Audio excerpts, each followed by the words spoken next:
Et on accueille dans ce studio, toujours en direct du Salon international de l'agriculture au Maroc, à Meknès, Hind Zerouni. Bonjour. Bonjour. Ne vous inquiétez pas, c'est sans danger. On va être très gentil avec vous. On va être très gentil. Oh, une abeille ou une... Je ne sais pas si c'est une abeille ou une guêpe. Je ne sais pas qui a senti. Parce que Hind est venu avec des confitures. Enfin. Oui. Enfin, non. Enfin, ça veut dire... enfin, vous êtes venu. Ah non, enfin, on nous amène des produits. Alors, dites-nous tout. La société, c'est Jnan Zeroun. Oui. C'est ça. Vous mettez en valeur les richesses du terroir marocain. Racontez-nous un peu, mais détendez-vous d'abord. Je vous sens un peu crispé là. Prenez un peu de confiture. Voilà. Dites bonjour à votre amie Maya l'abeille Bonjour Maya. qui va paraître. C'est bien parce qu'on n'a pas finalement de plafond à ce studio, comme vous pouvez l'entendre. Elle est partie. Voilà. Comment ça s'est passé cette aventure-là? Comment un jour vous avez décidé de faire ça? Parce qu'il n'y a pas que des confitures, il y a du miel, il y a des produits de beauté. Enfin, voilà. Racontez-nous. Je pense que ça s'est passé... Attention, parce que ne bougez pas. Je n'ai pas peur des abeilles. Ah, vous n'avez pas peur des abeilles? Non, pas du tout. Oui. En fait, ça s'est passé en plusieurs étapes. Oui. C'est resté dans mon inconscient quelque part. Je crois qu'il y a plusieurs étapes de ma vie qui ont émergé à un certain moment ensemble et qui m'ont vous faisiez autre chose montré... Absolument. Alors là, vous étiez dans quel secteur? J'ai fait des études en finance. D'accord. Bah voilà. Et j'ai fait un master en business administration aux États-Unis, option finance. D'accord. J'ai travaillé par la suite dans les ressources humaines, par la suite dans le conseil aux entreprises, ensuite dans le luxe pendant 6 ans.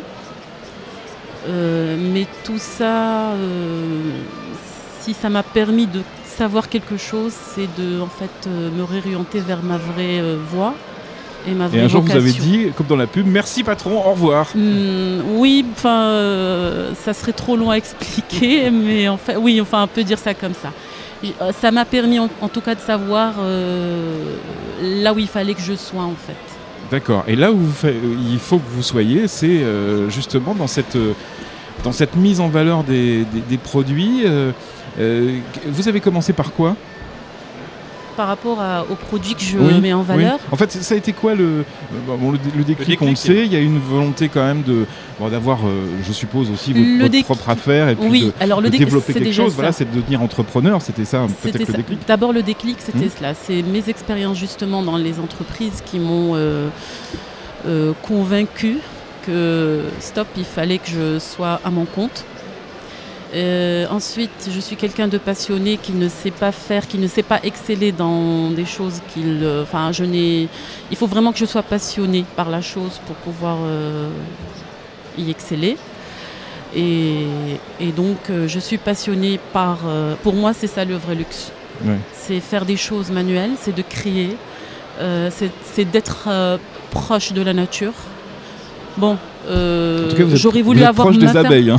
Elle m'aime bien. Incroyable. C'est les confitures, les premières choses qui vous ont... Pas du tout. Alors là, pas du tout. C'était d'abord, comme le nom... Elle porte votre nom. Jnan Zeroun. Donc c'est d'abord des olives. L'huile d'olive. Ah bah oui. Je suis quelqu'un qui est perdu sans huile d'olive. Et donc, ça m'a permis de m'inspirer aussi pour le nom de la marque. Comme vous comprenez notre coup de gueule tout à l'heure, quand nous avons reçu le responsable technique de Le Sieur Cristal, M. Kamal Amar, qui était très gentil d'ailleurs, qui s'est très bien défendu sur l'huile d'olive au Maroc et sur le développement de l'huile d'olive au Maroc. C'est important de sortir des produits de qualité et au niveau artisanal et au niveau industriel aussi. C'est ça. En fait, bon, il y a beaucoup plus un côté subjectif par rapport à l'huile d'olive. C'est parce que c'est un produit de notre région aussi, qui est Zerouni. Mon nom de famille est Zerouni, donc je n'ai pas été chercher très loin. Donc pour moi, c'était le produit phare, le produit d'appel. Et puis il raconte toute une histoire. Oui, il raconte l'histoire de votre terroir, surtout. Exactement. Voilà, c'est très important. Exactement. Et puis on ne peut pas se passer d'huile d'olive et on ne peut pas se passer de bonne huile d'olive, ça c'est très important. Donc en fait j'ai commencé par l'huile d'olive. En fait il y avait de tout. il y avait de tout, l'huile d'olive, l'huile d'argan. J'ai essayé d'avoir en fait des produits par région. Donc dans le magasin, vous avez la région Zarhoun Fès, donc où vous trouvez de l'huile d'olive, du beurre rance, du vinaigre de cidre. Après, il y a le sud, ce que j'appelle le rayon sud. Donc vous avez amelot, argan, safran. Le rayon confiture, d'ailleurs en haut de l'étalage, vous avez une petite maison en cire pour dire si c'est fait maison. Voilà, donc c'est un peu... Alors c'est fait maison, avec des produits, je suppose, maison, enfin des produits que vous trouvez sur le marché. Oui, vraiment sur le marché. Ok. Oui. Tout ça est donc fait à la maison, c'est important. Et quel est l'accueil du public par rapport à ça? L'idée du produit fait maison comme ça? Juste pour éclaircir les choses, le fait maison, c'est surtout les confitures. Oui. Voilà. Oui, bien sûr. Voilà. Ah oui, mais ça change tout. C'est évident. Ah oui, mais c'est évident, c'est sûr. Oui, ça change tout. Ça change la donne. Fait maison, donc il y a de l'amour derrière, il y a de l'hygiène, il y a le mot artisanat derrière, il y a des choses qui sont rattachées. Justement, alors, donc, on ne peut pas parler d'artisanat, on ne peut pas parler de produits, du terroir, etc., sans parler de tous les gens qui sont derrière. Parce qu'évidemment, il y a des populations. C'est important pour vous ça, aussi de mettre en valeur tout ça? C'est la chose la plus importante, effectivement. Parce que nous ne sommes rien sans ces gens-là. Et donc il est temps de remettre les choses à leur place. Si allez-y, les choses comme ça. Donc, allez-y, vous pouvez là. Hop. Voilà, donc ce sont les gens les plus importants et donc généralement quand on voit un produit qui est fait, présenté et tout, les gens négocient le prix sans savoir l'effort qui a été fourni derrière. On parlait et derrière. Il est très important de le signaler. On a parlé hier avec le président de la fédération des producteurs de roses à parfum. On a parlé de ces roses et on a parlé de tout ce qui arrive au secteur. Et évidemment, on parle de contrefaçon, on parle d'exploitation des grandes marques. Vous avez travaillé dans le luxe, vous savez de quoi on parle. Des grandes marques du luxe international qui veulent bien mettre un tout petit peu d'eau de rose dans leur parfum, mais qui se permettent de brader, on va dire, tout ça. Donc oui, c'est évidemment très très compliqué. Quel est le produit que vous préférez, vous, dans votre gamme? Oh là là. Ouais, ah là là.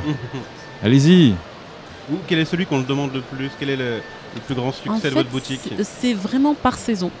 On va rester sur l'alimentaire alors, déjà pour faciliter la réponse. Parce que déjà, moi, j'ai plus de cheveux, donc...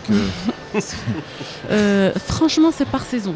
Il y a des journées, par exemple, ou des semaines où je ne sais pas ce qui se passe pour l'amelot. Il y a peut-être une personne qui parle, enfin, je sais pas. Non, il y a une personne un jour. Un jour, j'ai vu sur Facebook un de mes amis Facebook qui a lancé comme ça une phrase où trouver un bon amelot. Bon, c'était une phrase comme ça, complètement anodine. Je pense qu'il y a eu, je sais pas, à peu près 300 ou 400 réponses. Et là, fou. En fait, ça réveille. Ah oui, c'est vrai. En fait, le fait de lancer des petites phrases comme ça, je crois qu'il y a une tendance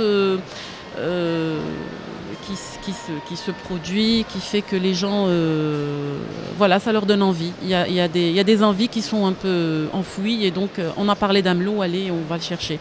Je crois que c'est lié aussi à... Vous savez, dans les émissions, on relie santé, alimentation et tout. Il suffit qu'un orateur parle d'huile d'olive et c'est bien fait. Cette semaine-là, vous allez voir une ruée de gens qui vont venir acheter de l'huile d'olive et ainsi de suite. J'ai eu une semaine huile de ricin en fait. Ah oui, oula. Huile de ricin, j'ai eu une rupture de stock parce que... Ça nous rappelle de mauvais souvenirs. C'est très bon. Oui, l'usage qu'on en fait est différent. Donc pour nous, c'est les cheveux et la repousse des cheveux. Et donc là, c'était vraiment... donc voilà, ça dépend des saisons. Oui, quand on était petit, on nous faisait boire de l'huile de ricin. Mais moi, je suis très vieux, donc c'est normal. Hier on a pas mal parlé des produits bio. Est-ce que pour vous, c'est un... Ah oui, alors la notion de bio, par exemple... On est Comment pas les vous premiers à gérez vous ça, le demander. Quelle est votre approche vous? Alors, j'explique quelque chose. En fait, j'utilise du bio quand j'ai en face de moi des légumes ou des fruits bio. Mais je ne me présente pas comme une... C'est pas un argument, ça pourrait pas être... c'est pas un choix que vous avez fait de vous positionner sur le bio, par exemple? Ce n'est pas encore un choix parce qu'il y a beaucoup de démarches derrière. En fait, c'est... pour être labellisé, pour être labellisé derrière et tout, il y a beaucoup de choses derrière. Donc, pour tout ce qui est bio, je préfère le dire oralement que l'écrire, parce que l'écrire sur les labels demande... C'est une grosse démarche. C'est une grosse démarche dont je... Voilà, Vous allez souvent sur place rencontrer les producteurs, les gens qui sont vos fournisseurs en fait? C'était ce que je faisais en exclusivité avant la création. D'accord. Donc comment ça a commencé pendant que j'étais encore en entreprise. Vous avez travaillé chez Jacques Vabre. Bon. Ceux qui ont mon âge vont comprendre, mais pas les autres. Vous m'expliquerez par la suite. Gringo. Non, parce qu'il y avait une pub dans les années 80 en France pour une marque de café qui s'appelait Jacques Vabre. Je ne sais pas si ça existe encore. Et en fait, c'était une des premières pubs où on voyait un type qui était habillé avec un costume blanc, mais qui allait chez les producteurs de café. Et donc on l'appelait El Gringo, mais il allait vraiment chez les producteurs de café. Donc voilà, c'est tout. Oui, enfin, on peut dire que j'ai fait un peu ça. Oui. Pendant les 2 dernières années de mon travail en entreprise, où l'idée était là, l'idée de faire quelque chose, de me lancer dans les produits du terroir. C'était en fait, je prenais mes jours de repos, mes congés, pour joindre l'utile à l'agréable, et je partais et je prospectais, enfin je rencontrais, j'ai été à Taliwin, j'ai été à Agadir, j'ai été à Qlat, Megouna. Et donc je notais, et voilà. Bah, c'est génial, il faut faire un guide. Oui, non, mais là, mon sens de l'orientation n'est pas très... je ne suis pas très futée en orientation. Donc vous avez amené des confitures. Moi, j'aimerais bien qu'on en goûte une ou deux, parce que, voilà... alors, qu'est-ce que vous nous conseillez? C'est génial, ça vous rendez compte quand même que sur une radio normale, sur une radio sur la FM, on ne peut pas faire ça. Et là, on peut le faire. On peut le faire sur Matin Première et sur Matin TV, donc c'est vraiment super. Alors qu'est-ce que vous nous conseillez? Alors d'abord, je ne suis pas d'accord avec le fait d'en goûter 2 ou 3. Vous ne pourrez pas vous arrêter, je pense. Enfin, je ne suis pas prétentieuse, mais bon. On a une déontologie, madame. Vous savez bien ce que c'est. On ne peut pas faire ça. En fait, on va commencer par le commencement, c'est-à-dire mes premières confitures. Allez-y. Voilà. Donc ma première confiture, ma première création était, je ne dis pas que je suis la seule à le faire, mais je n'ai pas été inspirée de bouquins ni rien du tout donc j'ai juste imaginé des saveurs, des associations. Et donc voilà, donc la première association que j'ai imaginée était fraise verveine. Et ça se marie bien ensemble, effectivement. C'est le couple parfait, exactement. Vraiment. Je dis que c'est le couple parfait, c'est une symbiose. Encore faut-il que la fraise ait du goût. Bien si sûr. La fraise a du goût, c'est parfait. Bien sûr. On en parlait des étapes avant la mise en pot, et donc ça fait partie des fameuses étapes. On va goûter, c'est génial. Alors, vous prenez autant de cuillères que possible. Non, mais c'est bon, je vais en donner à Thomas, parce que c'est bien, vous avez amené autant de cuillères que nous avons de cartes de visite. C'est parfait. Bon. Alors on va ouvrir et on va goûter. Alors comme c'est pas très radiophonique quand même, mais heureusement on a la télé, donc c'est super. Donc on goûte. Bon, je goûte, je commence. Et j'aimerais un retour objectif. Ah non, mais là, attendez. Là, vous savez quoi? Ça me rappelle les confitures de fraises de ma grand-mère. Mais vraiment, c'est-à-dire que... exprès. Ah non, mais c'est... Oui, je garde le pot, moi. En même temps, c'est riche en goût, c'est-à-dire qu'on sent bien la fraise. Oui. Et excusez-moi, c'est des demi-sucres en fait. Oui. Il n'y a pas autant de sucre que votre grand-mère mettait. Non, mais on sent. Il y a la moitié du sucre. Et alors en fond de j'en bouche, reprends du coup. Et vous mettez de la pectine là-dedans? Pas du tout. Pas du tout? Pas du tout. Alors c'est quoi le... Alors en guise de pectine, je mets des pépins de citron. Allez, c'est un secret que je dévoile. Ouais. Mais je suis pour le tout à fait naturel. C'est génial. Je garde. Ah non, mais ça c'est formidable. Parce que là, on a vraiment le goût de la fraise, là, pour le coup. On va pas comparer avec des confitures industrielles. Du coup, alors, on passe... Oui. On continue. On passe. Mais je vous dis, il y en aura 2 ou 3, hein, mais on va pas après. Donc il faut vraiment que vous en choisissiez ces 3 parce que après on rend l'antenne. Non, parce qu'après on a d'autres invités derrière, donc très bien. Alors, on va parler. Puis en plus, on va en reparler business. Non, j'aime beaucoup la poire vanille. Ah bah oui, non, vous pouvez pas partir sans nous avoir fait goûter la poire vanille, parce que c'est ma préférée. C'est vrai. Ah bah oui. Aujourd'hui, en plus, dans le stand, c'est une dégustation spéciale poire. La poire est à l'honneur. Donc, il y a poire vanille, poire pavot, poire chocolat, poire pomme, cannelle et noix. Allez, on y va. Poire vanille. Bon, ah oui, vous changez de cuillère, vous. Oui, ben oui. Ah là là. Oh là là. Puis moi, j'aime bien la texture de tout ça. Bon, on vous garde. Je pense que... Non, mais là... Écoutez, c'est difficile parce qu'on est à la radio, mais c'est super. Et on voudrait que toutes les confitures soient comme ça. Malheureusement, c'est pas possible, mais franchement, là, on a vraiment un goût artisanal. On a la poire qui est magnifique. La texture est superbe. On retrouve bien le petit granulé de la vanille, de Madagascar. Et la vanille de Madagascar qui est là aussi. C'est vraiment un très très beau produit. Allez, on termine avec une troisième, allez-y. Quelque chose de...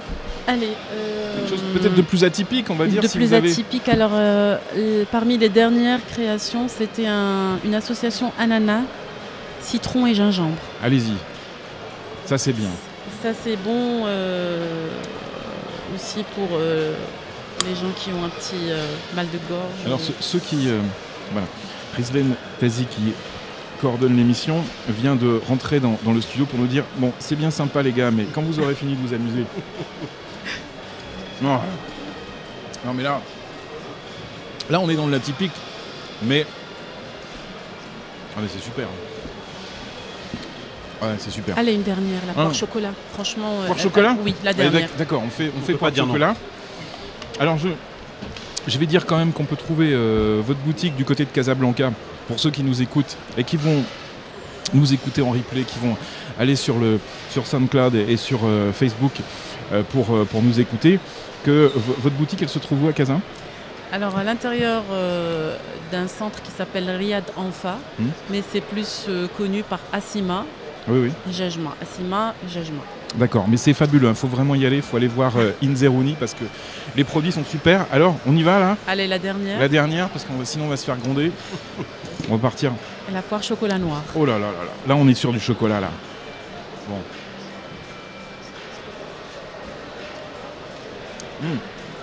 Là, on est dans le gâteau. On est dans le dessert. On est dans le dessert. On imagine que ça sur une petite boule de glace. Absolument, une crêpe avec une glace vanille. Voilà, super. Et puis des noix, des éclats de noix par-dessus. Bien, on garde tout. Inzerouni, merci beaucoup d'être passé. On a envie de vous applaudir là, franchement. Merci beaucoup. C'est fabuleux. Vraiment de très bons produits. Puis cette démarche quand même d'aller à l'essentiel et puis de mettre en avant le patrimoine, les produits du terroir.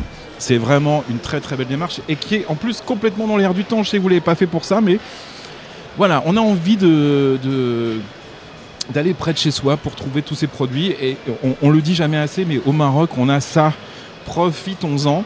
Je sais qu'on a ça aussi dans plein de pays.